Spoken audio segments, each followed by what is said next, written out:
El proceso de elaboración de artículos científicos.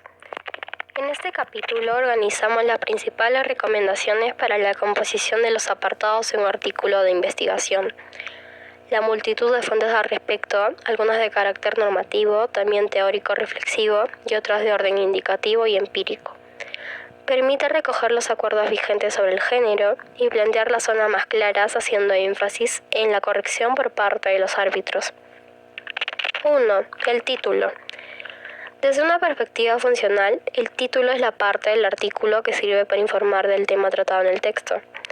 Por esta razón, el título responde a la pregunta ¿de qué se trata esencialmente el contenido? Y funciona como etiqueta o nominación del trabajo. Esta función de identificación se extiende hasta su utilidad en los buscadores y bases de datos, donde resulta definitivo para hacer que el artículo sea visible y tenga potencial de difusión. Desde una perspectiva discursiva, el título instaura la primera forma de relación entre autor, investigador y sus lectores, presentándoles sintéticamente el trabajo realizado con cierta autonomía del contenido mismo. Más allá de la descripción en síntesis de tal contenido, el título invita al interés o al desinterés por parte del lector para su lectura completa, acudiendo al uso de una construcción enunciativa específica que acota el grupo de interés de los lectores potenciales. En el discurso científico se habla menos del carácter atractivo del título y se habla más de su efectividad, definida como la capacidad de dar la información más pertinente con el menor número de palabras.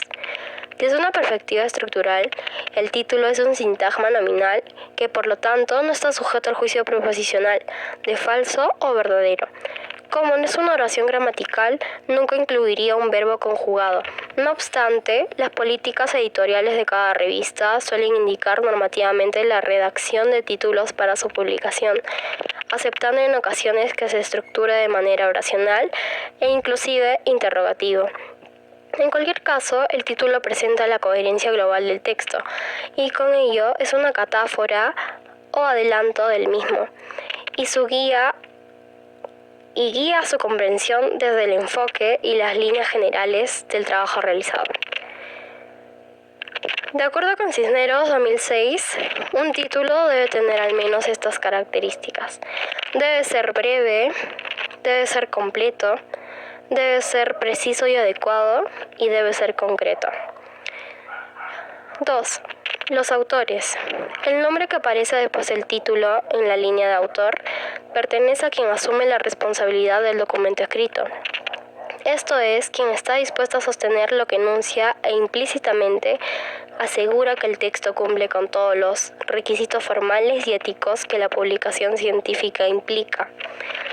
Aunque es común que el proceso de arbitraje indique al autor investigador que envíe sus textos sin incluir la línea de autor en la versión para revisar, sino en archivo independientemente, ningún artículo es finalmente publicado bajo el anonimato.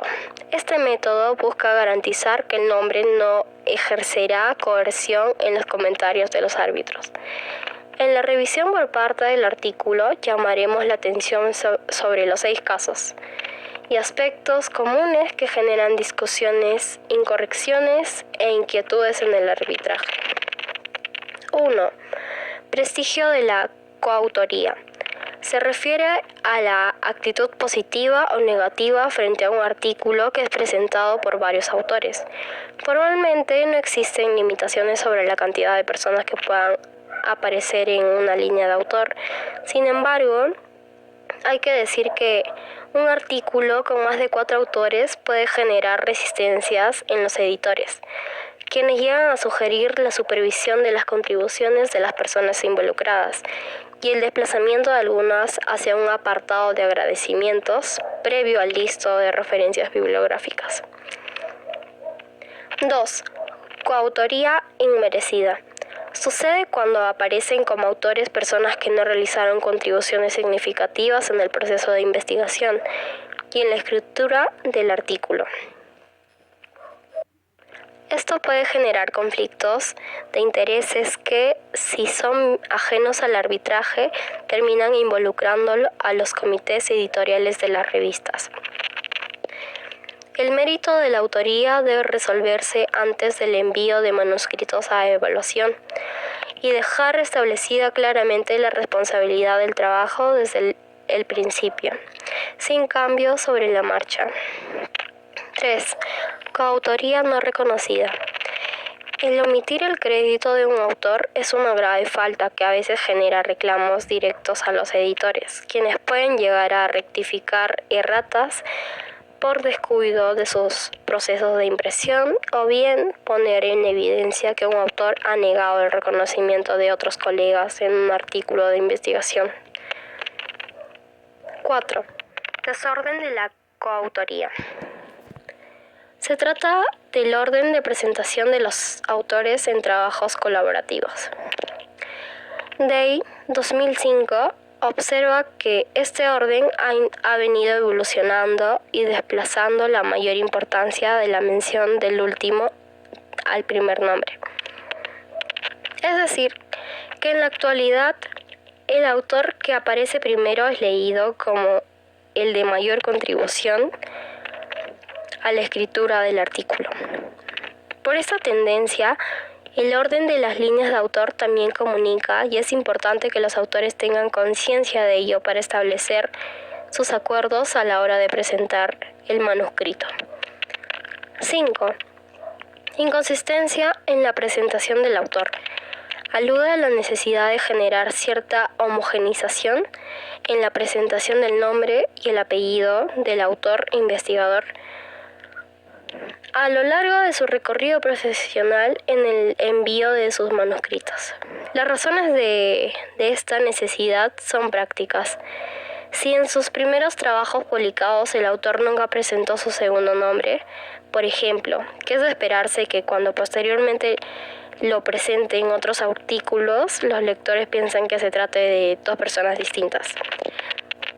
La inclusión de segundos nombres y apellidos también suele estar regulada por las políticas editoriales, pero en caso contrario, lo más conveniente es la sobriedad, primer nombre y primer apellido. 6. Omisión de datos.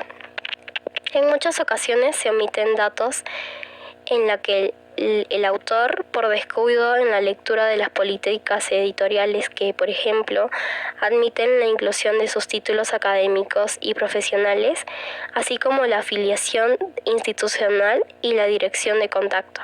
En la actualidad solamente se usa Gmail y el primer autor. 3. El resumen. Desde el punto de vista funcional, el resumen, también llamado síntesis, sumario o sinopsis, es la parte del artículo de investigación que sirve para presentar los aspectos más relevantes y generales del contenido total del trabajo. El resumen responde a la pregunta: ¿qué contenido presenta el artículo?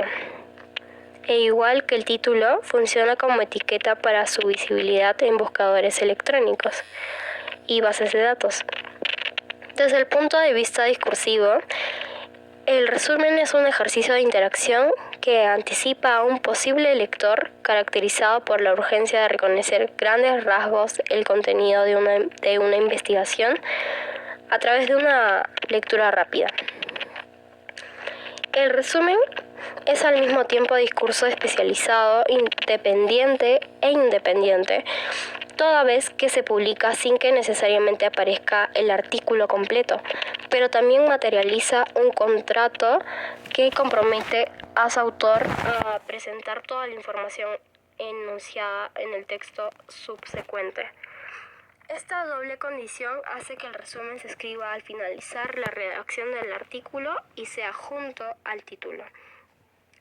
La línea del autor y las palabras clave, el conjunto de los primeros elementos que establecen la relación entre el autor y sus lectores.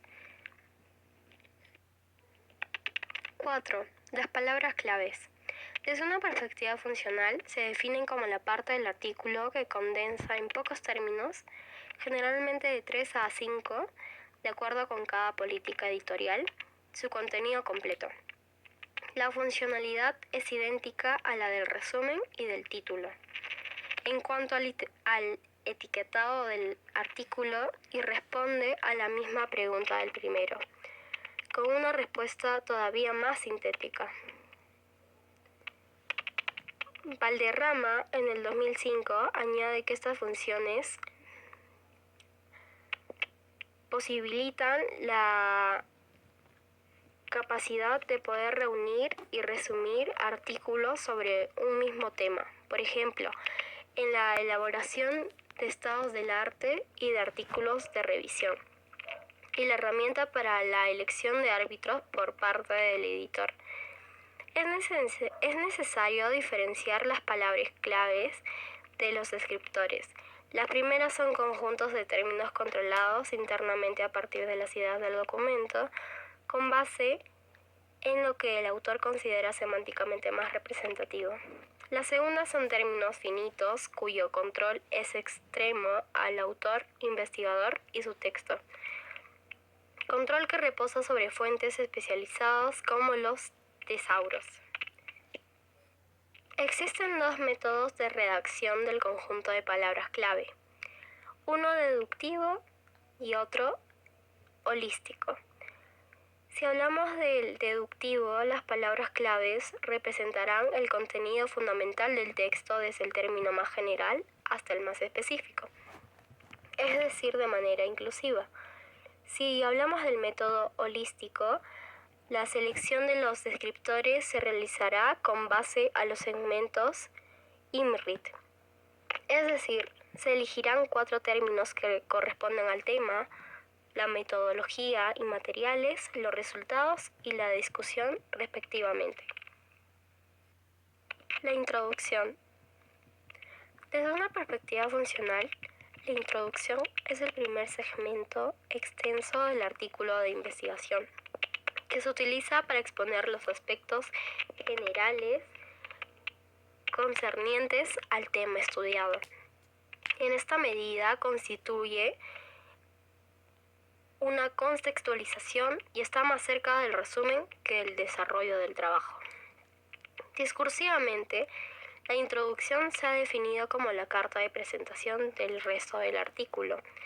Esta idea redunda sobre el estado actual de la lectura de textos científicos en la actualidad, actividad caracterizada por la rapidez y la exigencia de concreción en los datos. Los lectores ocupados ven en la introducción una síntesis del trabajo más amplia que el resumen, pero que demanda menos tiempo de lectura con respecto a la totalidad del artículo. Aquí se connota también una relación de anclaje entre el lector y el texto del autor investigador que le presenta. Por este carácter estratégico y por los replanteamientos que surgen durante el proceso de contextualización, suele recomendarse la escritura o reescritura de la introducción al finalizar la redacción del resto del texto. Estructuralmente, una introducción no se restringe a una canon tan claramente como las secciones anteriores. Si bien se ha construido consenso sobre 3 puntos que deberían aparecer siempre, que son el objetivo general, la investigación, la relevancia del estudio y los antecedentes consultados, así como la redacción predominante en el texto verbal, el orden, problematización, marco teórico, antecedentes y objetivos, pretende dotar de lógica deductiva este primer segmento del artículo en varios manuales. En varios manuales se sugiere ubicar primero los antecedentes, pero nos parece menos adecuado. También que el primer párrafo tiene una pretensión de densidad alta, al incluir el tema y la justificación en el planteamiento del problema. A manera de conceptualización, este sería un nombre más adecuado para la sucesión, si no fuera que la intención que se contextualice en función de una problemática buscando concreción. 6. La metodología. Este apartado describe los materiales y métodos empleados en la investigación. Los materiales no son más que las herramientas, instrumentos, elementos y objetos utilizados en los procesos de experimentación y recolección de datos. Los métodos son los procedimientos sistemáticos de manipulación de estos materiales, todo lo cual arroja resultados. Desde el punto de vista funcional, esta sección sirve para dotar de validez al artículo, en tanto que el arbitraje se evalúa la posibilidad de reproducir la investigación empleando idénticos materiales y métodos de carácter de reproductibilidad. Esta descripción es detallada y precisa, con uso predominante de terminología científica.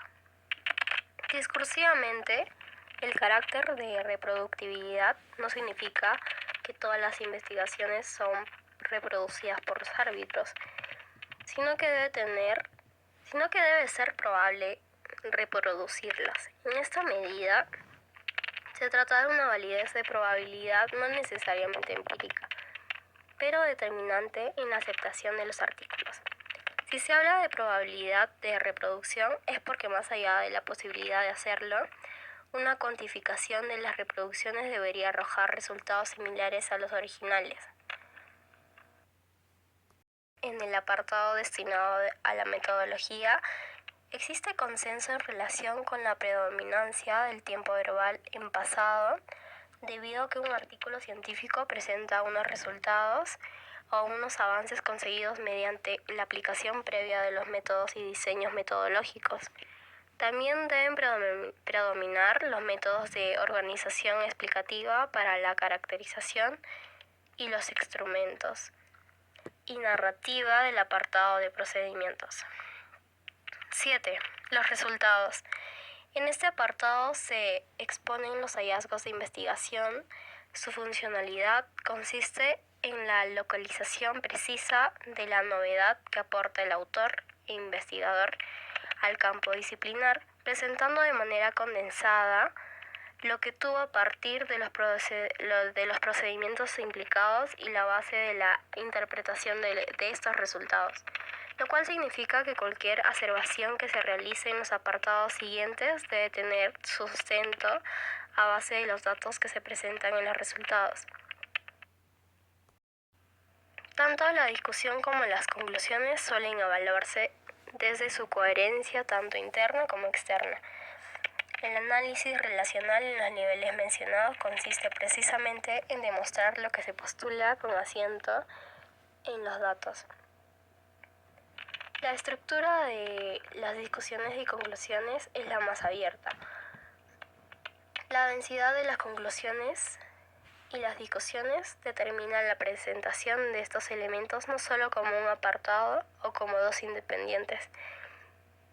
Inclusive en ocasiones resulta tan compleja la exposición de los resultados netos sin interpretación que adopta por integrar la discusión a los resultados dejando independientemente de la conclusión. En cualquier caso, los resultados son predominantes expositivos con técnicas descriptivas, mientras que la discusión y las conclusiones se redactan bajo un modo de organización argumentativa, con lo cual instaura la defensa de una posición frente a los resultados.